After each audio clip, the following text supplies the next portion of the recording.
നമസ്കാരം. മലയാളി വാർത്ത ഇൻസൈഡിലേക്ക് സ്വാഗതം. തലസ്ഥാന നഗരിയിൽ പ്രധാനമന്ത്രി നരേന്ദ്രമോദി വന്ന് അദ്ദേഹം പോയിരിക്കുകയാണ്. ഇപ്പോൾ അദ്ദേഹം വന്നതിൻ്റെയും ഇവിടെ പ്രസംഗിക്കുന്നതിൻ്റെയൊക്കെ തന്നെ ദൃശ്യങ്ങളാണ് ഇപ്പോൾ പുറത്തു വന്നിട്ടുണ്ട്. അതിനിടയിൽ ഇപ്പോൾ ഒരു ഏറെ ശ്രദ്ധ പറ്റുന്ന അല്ലെങ്കിൽ സോഷ്യൽ മീഡിയയിലടക്കം ഇപ്പോൾ വൈറലാകുന്ന ചില ദൃശ്യങ്ങളാണ് ഇപ്പോൾ ചർച്ചയാകുന്നത്. മറ്റൊന്നല്ല, അദ്ദേഹം തിരുവനന്തപുരത്ത് നടന്ന BJPയുടെ തെരഞ്ഞെടുപ്പ് റാലിക്കിടെ പ്രധാനമന്ത്രി നരേന്ദ്രമോദിയും ഒരു കൊച്ചു ബാലനും തമ്മിലുണ്ടായ ഹൃദ്യമായ നിമിഷമാണ് ഇപ്പോൾ സമൂഹ മാധ്യമങ്ങളിൽ ശ്രദ്ധേയമാകുന്നത്. സാധാരണ നരേന്ദ്രമോദി ഏതെങ്കിലും സ്ഥലങ്ങളിൽ ഇങ്ങനെ പോകുമ്പോൾ പലപ്പോഴും അവിടെ ഉണ്ടാകുന്ന എന്തെങ്കിലും ദൃശ്യങ്ങൾ അല്ലെങ്കിൽ അദ്ദേഹം അവിടെയുള്ള ആളുകളുമായി സംസാരിക്കുന്നതിൻ്റെയോ അല്ലെങ്കിൽ അവിടെയുള്ള വേദിയിലിരിക്കുന്ന ആരെങ്കിലും അദ്ദേഹത്തിന് എന്തെങ്കിലും സമ്മാനം കയ്യിൽ കൊടുക്കാനായിട്ട് കരുതുമ്പോൾ അത് അദ്ദേഹം വാങ്ങാനായിട്ട് ആവശ്യപ്പെടുന്നൊക്കെ ഒരുപാട് ദൃശ്യങ്ങൾ മുൻപ് പുറത്തു വന്നിട്ടുണ്ട്. ഇപ്പോൾ അദ്ദേഹം അവിടെ വേദിയിൽ പ്രസംഗിക്കുകയാണ്, അവിടെ ട്രാൻസ്ലേറ്റ് ചെയ്തുകൊണ്ടിരിക്കുന്നുണ്ട്. ആളുകളെല്ലാം തന്നെ അദ്ദേഹത്തിൻ്റെ പ്രസംഗം കേട്ടുകൊണ്ടിരിക്കുകയാണ്. വളരെ ഗൗരവമായിട്ടുള്ള വിഷയമാണ് അവിടെ സംസാരിച്ചുകൊണ്ടിരിക്കുന്നത്. ഇതിനിടയിലാണ് വേദിയിൽ നിന്നുകൊണ്ട് നരേന്ദ്രമോദി ഒരു കാര്യം ശ്രദ്ധിക്കുന്നത്. അവിടെ സ്റ്റേജിന് താഴെയായിട്ട് ആൾക്കൂട്ടത്തിനിടയിൽ നിന്ന് ഒരു ബാലൻ ഏറെ നേരമായി ആ ബാലൻ വരച്ച ചിത്രം, നരേന്ദ്രമോദിയുടെ ഒരു ചിത്രം ഉയർത്തിപ്പിടിച്ചു നിൽക്കുന്ന കാഴ്ചയായിരുന്നു പ്രധാനമന്ത്രിയുടെ കണ്ണിൽ ഉടക്കിയത്. ഏറെ നേരമായി ആ കുട്ടി മാതാപിതാക്കളോടൊപ്പമായിരിക്കണം വന്നിട്ടുണ്ടാവുക. ആ കുഞ്ഞ് രണ്ട് കൈയും ഉയർത്തിപ്പിടിച്ച് അവൻ വളരെ രസകരമായിട്ട് വരച്ചിട്ടുള്ള ഇന്ത്യൻ പ്രധാനമന്ത്രിയുടെ ചിത്രം ഉയർത്തിപ്പിടിക്കുകയായിരുന്നു. ഇതിനിടയിലായിരുന്നു അദ്ദേഹം ഇത് കാണുകയും ആ കുട്ടി ഏറെ നേരം അത് ഉയർത്തിപ്പിടിക്കുകയും കണ്ടതോടുകൂടി അദ്ദേഹത്തിന് ദയ തോന്നി. അദ്ദേഹം പ്രസംഗം അവിടെ നിർത്തുകയായിരുന്നു. പിന്നീട് വേദിയിൽ നിന്ന് തന്നെ ആ കുട്ടിയോട് അദ്ദേഹം സംസാരിക്കുകയായിരുന്നു. പെട്ടെന്ന് പ്രസംഗം നിർത്തിയപ്പോൾ എല്ലാവരും ഒന്ന് ശ്രദ്ധിച്ചു, എന്തുകൊണ്ടാണ് അദ്ദേഹം അങ്ങനെ പ്രസംഗം നിർത്തിയത് എന്നുള്ളത്.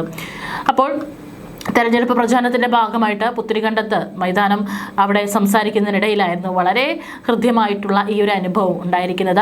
തൻ്റെ ചിത്രം ഉയർത്തിപ്പിടിച്ച് ഏറെ നേരമായി നിൽക്കുന്ന ആ കുട്ടിയെ കണ്ട പ്രധാനമന്ത്രി അവനെ അഭിനന്ദിക്കുകയും അവനെ സ്നേഹത്തോടെ ശാസിക്കുകയും ചെയ്തു. പിന്നീടാണ് അദ്ദേഹം ആ വേദിയിൽ നിന്ന് തന്നെ ആ മകനോട് പറയുന്നുണ്ടായിരുന്നു, മോനെ, നീ കുറേ നേരമായി ഈ ചിത്രം ഉയർത്തിപ്പിടിച്ച് നിൽക്കുന്നു, നിന്റെ കൈ വേദനിക്കുമെന്നാണ് അദ്ദേഹം പറയുന്നത്. ആ ചിത്രം ഇങ്ങ് തന്നേക്കൂ, അതിൻ്റെ പുറകിൽ നിന്റെ വീട്ടുപേരും വിലാസവും എഴുതണം, ഞാൻ നിനക്ക് കത്തെഴുതാം. ഇതാണ് അദ്ദേഹം പറഞ്ഞത്. ഇത് ഏതൊരു കുഞ്ഞിനെ സംബന്ധിച്ചും വളരെ സന്തോഷം ഉണ്ടാകുന്ന അല്ലെങ്കിൽ വളരെ അത്ഭുതം തോന്നുന്ന ഒരു കാഴ്ചയാണ്. കാരണം അദ്ദേഹം ആ ചിത്രം വാങ്ങുക മാത്രമല്ല, അതിന് പുറകിൽ ആ കുഞ്ഞിൻ്റെ വിലാസവും വീട്ടുപേരും അഡ്രസ്സും എല്ലാം എഴുതണമെന്നാണ് പറഞ്ഞിരിക്കുന്നത്.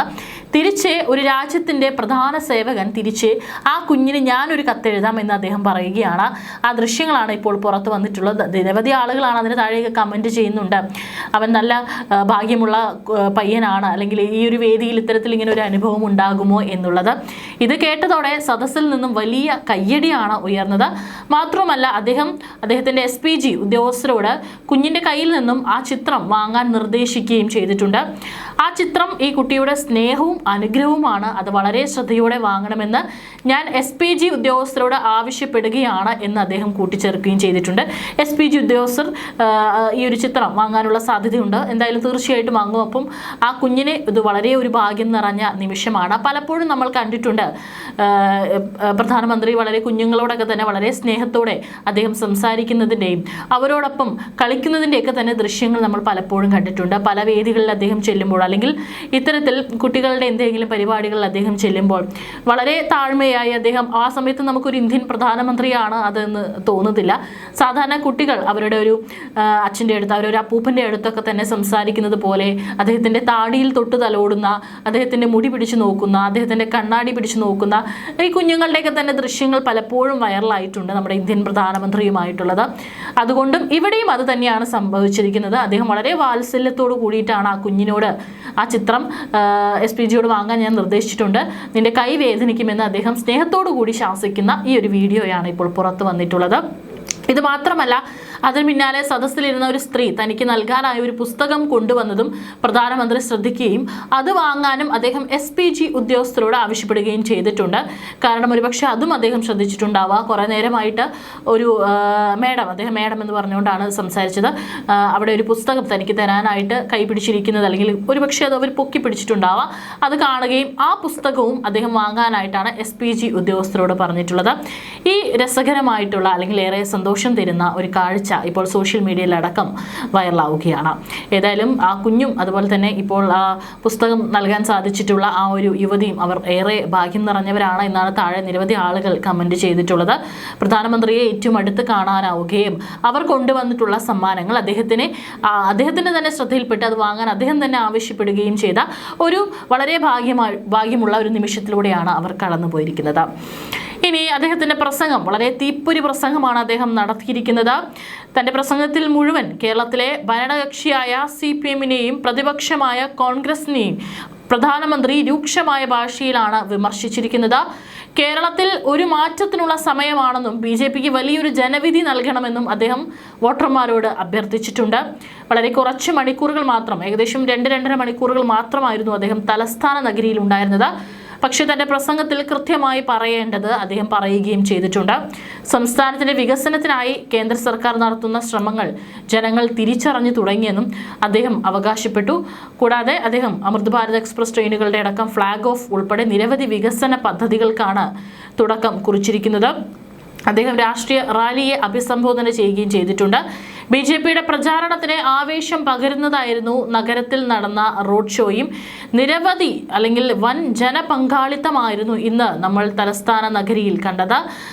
ആകെ ഉണ്ടായിരുന്ന അദ്ദേഹം കുറച്ച് മണിക്കൂറുകൾ മാത്രമേ ഉണ്ടായിരുന്നുള്ളൂ എന്നുള്ള സങ്കടം മാത്രമായിരിക്കും ഒരുപക്ഷെ അവിടെ എത്തിയിട്ടുള്ള പ്രവർത്തകർക്കെല്ലാം ഉണ്ടാവുക. BJP കേരളത്തിൽ അടിത്തറയിട്ടതായി മോദി പറഞ്ഞിട്ടുണ്ട്. ഗുജറാത്തിൽ ശൂന്യമായിരുന്നു BJP. ഒരു അഹമ്മദാബാദ് നഗരസഭയിൽ നിന്നാണ് ജൈത്രയാത്ര തുടങ്ങിയതെന്നും തിരുവനന്തപുരത്ത് നിന്നും സമാന യാത്ര ആരംഭിക്കുകയാണെന്നും പ്രധാനമന്ത്രി പറഞ്ഞു. ഈ ഒരു വാക്കുകളും ഏറെ ശ്രദ്ധ നേടുന്നുണ്ട്. അതായത് ഗുജറാത്തിൽ ഒന്നുമല്ലാതിരുന്ന BJP അഹമ്മദാബാദിൽ നിന്നാണ് ഒരു യാത്ര തുടങ്ങിയത്. ഇന്ന് ഗുജറാത്ത് ഭരിക്കുകയാണ് BJP. കേരളത്തിലും ഇത് തന്നെയാണ്, ഇതേ പരിവർത്തനം ഉണ്ടാകുമെന്ന് തനിക്ക് ഉറപ്പാണെന്നും നിങ്ങളുടെ ആവേശം കാണുമ്പോൾ എനിക്ക് അതറിയാം എന്നും അദ്ദേഹം പറഞ്ഞിട്ടുണ്ട്. 1987 മുമ്പ് ഗുജറാത്തിൽ തോൽവികൾ ഏറ്റുവാങ്ങുന്ന ഒരു പാർട്ടിയായിരുന്നു. പത്രത്താളുകളിൽ പോലും BJP ഇടം പിടിച്ചിരുന്നില്ല. 1987 അഹമ്മദാബാദ് മുനിസിപ്പാലിറ്റി നാം പിടിച്ചു. അവിടെ നിന്നാണ് BJP ഗുജറാത്തിൽ വിജയയാത്ര തുടങ്ങിയത്. അതുപോലെയാണ് ഇപ്പോൾ തിരുവനന്തപുരത്തും ഒരു പട്ടണത്തിൽ നിന്ന് തുടങ്ങിയ ജൈത്രയാത്ര തിരുവനന്തപുരത്ത് നിന്ന് നമുക്ക് തുടങ്ങണം. കേരളത്തിലെ ജനങ്ങൾക്ക് BJPയിൽ വിശ്വാസം വന്നു തുടങ്ങിയിട്ടുണ്ടും എന്ന് മോദി പറഞ്ഞിട്ടുണ്ട്. അതായത് ഗുജറാത്തിൽ എന്താണോ സംഭവിച്ചിരിക്കുന്നത് അത് തന്നെ തിരുവനന്തപുരത്തും കേരളത്തിലും തിരുവനന്തപുരത്ത് നിന്ന് തുടങ്ങുന്നു എന്നാണ് അദ്ദേഹം പറഞ്ഞിരിക്കുന്നത്. തിരുവനന്തപുരത്തെ ജയം അത്ഭുതവും ഐതിഹാസികവുമാണെന്നും ഇതോടെ BJP കേരളത്തിൽ അടിത്തറയിട്ടു, ഇതിന്റെ അലയൊലി രാജ്യമെങ്ങുമുണ്ടെന്നും അദ്ദേഹം എടുത്തു പറഞ്ഞിട്ടുണ്ട്. ഇടത് വലത് അഴിമതി ഭരണത്തിൽ നിന്ന് കേരളത്തെ മോചിപ്പിക്കാനുള്ള വിജയമാണിതെന്നും അദ്ദേഹം കൂട്ടിച്ചേർത്തു. മാറാത്തത് ഇനി മാറുമെന്നും പ്രധാനമന്ത്രി മലയാളത്തിൽ പറഞ്ഞു. 7 പതിറ്റാണ്ടായി തിരുവനന്തപുരത്തോട് ഇടത് വലത് മുന്നണികൾ അനീതി കാണിക്കുന്നു. വികസിത തിരുവനന്തപുരം എന്ന സ്വപ്നം യാഥാർത്ഥ്യമാകാൻ പോകുകയാണ്. രാജ്യത്തെ മികച്ച നഗരമാക്കാനുള്ള തിരുവനന്തപുരത്തിന്റെ എല്ലാ ശ്രമങ്ങൾക്ക് പൂർണ്ണ പിന്തുണ നൽകുമെന്നും അദ്ദേഹം അറിയിച്ചിട്ടുണ്ട്. അതായത് കൃത്യമായിട്ട് ഇടത് വലത് ഭരണങ്ങളെ രൂക്ഷമായി വിമർശിച്ചുകൊണ്ട് അവരുടെ ഭരണത്തിൽ പൊറുതിമുട്ടിയിരിക്കുന്ന ജനങ്ങളോട് BJP കേരളത്തിൽ അടിത്തറ പാകിയിട്ടുണ്ട്. ഇനി വികസനമായിരിക്കും മുൻപോട്ടുള്ളത് എന്ന് അദ്ദേഹം കൃത്യമായി പറഞ്ഞു വെക്കുകയും ചെയ്തിട്ടുണ്ട്. ഇനി മൂന്നാമത്തെ ഒരു പക്ഷം കൂടി ഉണ്ടാകും. അത് വികസനത്തിന്റെ NDA എന്ന പക്ഷമാണ്. LDFന്റെയും UDFന്റെയും ചിഹ്നം രണ്ടാണെങ്കിലും അജണ്ട ഒന്ന് തന്നെയാണ്. ത്രിപുരയിൽ 30 വർഷം CPM ഭരിച്ചു. അതിനുശേഷം ജനങ്ങൾ മാറി ചിന്തിച്ചു. ഇന്ന് അവിടെ LDFന്റെ പേരിന് പോലും കാണുന്നില്ല. ബംഗാളിൽ 35 മുതൽ 40 വർഷം ഇടതുപക്ഷം ഭരിച്ചു. ഇന്ന് അവിടെ മത്സരിക്കാൻ പോലും CPMന് ആളില്ല. കേരളം രക്ഷപ്പെടണമെങ്കിലും ഇടതു വലത് കൂട്ടുകക്ഷി ഭരണം അവസാനിപ്പിക്കണം. അവർ അഡ്ജസ്റ്റ്മെന്റ് രാഷ്ട്രീയമാണ് നടത്തുന്നതെന്നും പ്രധാനമന്ത്രി പറഞ്ഞു. അയ്യങ്കാളിയെയും മനത്ത് പത്മനാഭനെയും ശ്രീനാരായണ ഗുരുവിനെയും അനുസ്മരിച്ചാണ് പ്രധാനമന്ത്രി പ്രസംഗം ആരംഭിച്ചത്. ആ പ്രസംഗത്തിൽ ഉടനീളം അദ്ദേഹം വളരെ കൃത്യമായി തനിക്ക് പറയാനുള്ള കാര്യങ്ങൾ പറയുകയും അതിലുപരി വിമർശനങ്ങൾക്കുപരി നമ്മുടെ തിരുവനന്തപുരത്തിന്റെ വികസനത്തെക്കുറിച്ച്, കേരളത്തിന്റെ വികസനത്തെക്കുറിച്ചാണ് അദ്ദേഹം സംസാരിച്ചിരിക്കുന്നത്. ഏതായാലും ഇപ്പോൾ അദ്ദേഹത്തിന്റെ പ്രസംഗം അടക്കം അദ്ദേഹം പറഞ്ഞിട്ടുള്ളതടക്കം ഇപ്പോൾ വലിയ രീതിയിൽ തന്നെ ചർച്ചയാവുകയാണ്.